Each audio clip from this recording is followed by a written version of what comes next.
जी हाँ दोस्तों, कैसे हैं? उम्मीद है जो आप अच्छे से होंगे, खैरियत से होंगे। तो आपके लिए एक नेक्स्ट वीडियो लेकर हाजिर हुआ हूँ। जी हाँ दोस्तों, हम इस वीडियो में जानने वाले हैं जो हजरत आदम अलैहिस्सलाम के वफात के 1000 साल बाद हजरत नूह अलैहिस्सलाम के कौम के बारे में।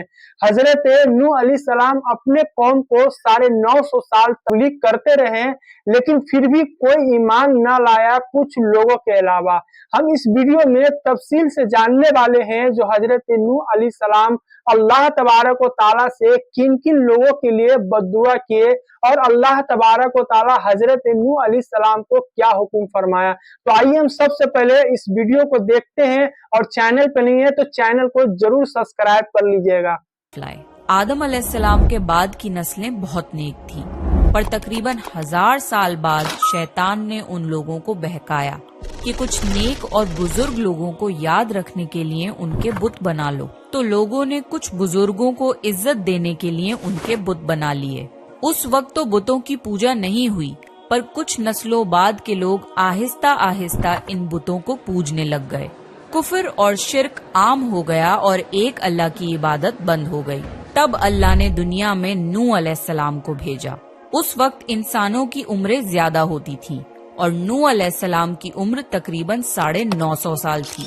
नूह अलैहिस्सलाम ने लोगों को अल्लाह की तरफ दावत दी। सूरह नूह में अल्लाह फरमाता है, यकीनन हमने नूह को उनकी कौम की तरफ भेजा कि अपनी कौम को डराओ और खबरदार कर दो, इससे पहले कि उनके पास दर्दनाक अजाब आए। नूह अलैहिस्सलाम ने अपनी कौम से फरमाया, ए मेरी कौम, मैं तुम्हें साफ साफ डराने वाला हूँ, तो तुम अल्लाह की इबादत करो और उससे डरा करो और मेरा कहना मानो, तो वो तुम्हारे गुनाह बख्श देगा।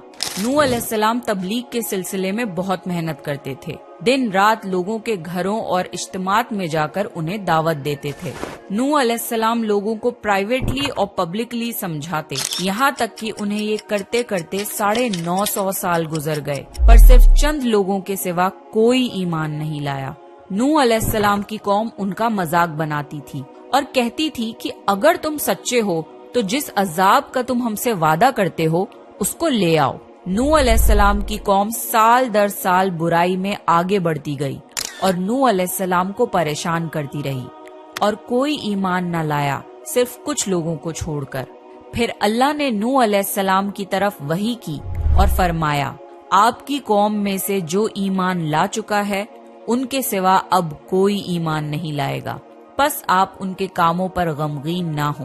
फिर जब अल्लाह ने वही कर दी और उन्हें बता दिया कि अब कोई ईमान नहीं लाएगा, तो वो नाउम्मीद हो गए और अपनी कौम के लिए बद्दुआ की कि ए मेरे परवरदिगार, तू किसी मुनकिर को रूह जमीन में जिंदा ना छोड़ और मोमिन मर्द और औरतों को बख्श दे। नूह अलैहिस्सलाम ने जब अल्लाह को पुकारा तो अल्लाह ने नूह अलैहिस्सलाम को एक बड़ी कश्ती बनाने की वही की, लेकिन नूह अलैहिस्सलाम नहीं जानते थे कि वो इतनी बड़ी कश्ती कैसे बनाएं।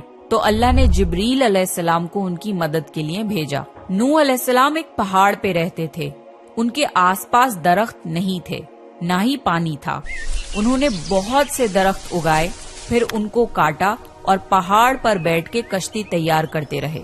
लोग जब नूह अलैहिस्सलाम को कश्ती बनाते हुए देखते तो उनका बहुत मजाक बनाते और कहते, ये कैसा मजनून है जो पहाड़ पे कश्ती बना रहा है।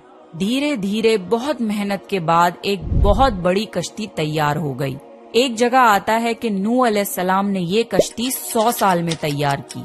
इस कश्ती की लंबाई 300 गज, ऊंचाई 30 गज और चौड़ाई 50 गज थी। एक अंदाजे के मुताबिक इस कश्ती की लंबाई 1 किलोमीटर से ज्यादा थी और गहराई 30 हाथ थी। ये कश्ती आम कश्तियों की तरह ऊपर से खुली हुई नहीं थी, बल्कि इसको जैसे नीचे से बंद किया गया था वैसे ही ऊपर से भी बंद किया गया था, ताकि ऊपर से जो बारिश बरसे वो उन्हें नुकसान ना दे। इस कश्ती के 3 फ्लोर्स थे और हर फ्लोर में एक दरवाजा था। अल्लाह ने नूह अलैहिस्सलाम को हुक्म दिया कि मोमिनों को और अपने घर वालों को और जमीन पर बसने वाले तमाम जानवरों का जोड़ा जोड़ा इस कश्ती में सवार कर लो। फिर अल्लाह ने आसमान और जमीन में से पानी खोल दिया और सैलाब आ गया। इस सैलाब ने दुनिया में रहने वाले इंसान और जानवर सबको गर्क कर दिया। तूफान का पानी पहाड़ों से भी ऊपर हो गया اور صرف نوح علیہ السلام کی کشتی اس طوفان میں باقی رہی۔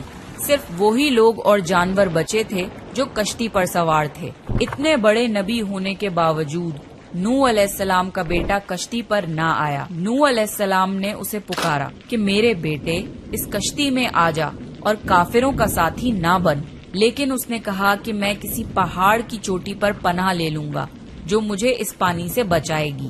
نوح علیہ السلام نے فرمایا کہ آج اللہ کے حکم سے کچھ بچنے والا نہیں مگر وہ ہی جس پہ اللہ رحم کرے۔ باپ اور بیٹے کے درمیان یہ گفتگو جاری تھی کہ ایک طوفانی موج نے ان کے بیٹے کو غرق کر دیا۔ جب نوح علیہ السلام کے سامنے ان کا بیٹا غرق ہو گیا تو ان کی آنکھوں میں آنسو آ گئے اور وہ پکار اٹھے، اور تو نے مجھ سے وعدہ کیا تھا کہ میرے گھر والوں کو نجات عطا فرمائے گا، اور تو تمام حاکموں میں سے بہتر حاکم ہے، لہٰذا یہ ناممکن ہے کہ تیرا وعدہ پورا نہ ہو۔ اللہ نے فرمایا، اے نوح، وہ تیرے اہل سے نہیں تھا کیونکہ وہ کافر تھا۔ کفر نسب کو ختم کر دیتا ہے۔ اللہ نے نوح علیہ السلام سے فرمایا کہ آپ ہرگز وہ چیز نہ مانگیں جس کا آپ کو علم نہیں۔ نوح علیہ السلام یہ بات سمجھ گئے اور فوراً اللہ سے توبہ کی۔ فرمایا، اے میرے پروردگار، میں تیری ہی پناہ چاہتا ہوں اس بات سے کہ تجھ سے وہ مانگوں جس کا مجھے علم نہیں۔ اگر تو مجھے نہ بخشے گا اور مجھ پر رحم نہ کرے گا تو میں خرابی والوں میں ہو جاؤں گا۔ کشتی نوح علیہ السلام اور ان کے ساتھیوں اور سارے جانوروں کی نسل کو لیے پانی کی تیز لہروں پر بلندی سے چل رہی تھی، مگر زمین پر موجود ہر چیز، انسان، جانور، پرندے غرق ہو چکے تھے۔ ان میں سے کوئی باقی نہیں بچا تھا، اگر کوئی بچا تھا تو وہ تھے کشتی والے۔ نوح علیہ السلام اور ان کے ساتھی 6 مہینے تک اس کشتی میں رہے۔ آخر اللہ کے حکم سے طوفان رک گیا۔ اللہ نے زمین کو حکم دیا کہ وہ پانی نگل جائے۔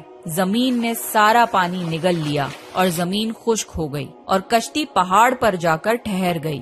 اب انہیں حکم ہوا کہ سلامتی کے ساتھ کشتی سے اتر آئیے، آپ سب پر برکت نازل ہوگی اور ان نسلوں پر بھی جو آپ سے پیدا ہوں گی۔ پھر صرف نوح علیہ السلام سے آگے کی نسل شروع ہوئی اور زمین میں ان کی اولاد کے علاوہ کسی اور کی نسل باقی نہ رہی۔ سارے جانوروں کی نسلیں بھی یہیں سے پھر سے پیدا ہوئیں۔ نوح علیہ السلام کے 3 بیٹے تھے، سام، حام اور یافز، جن سے دنیا کی نسل آگے بڑھی۔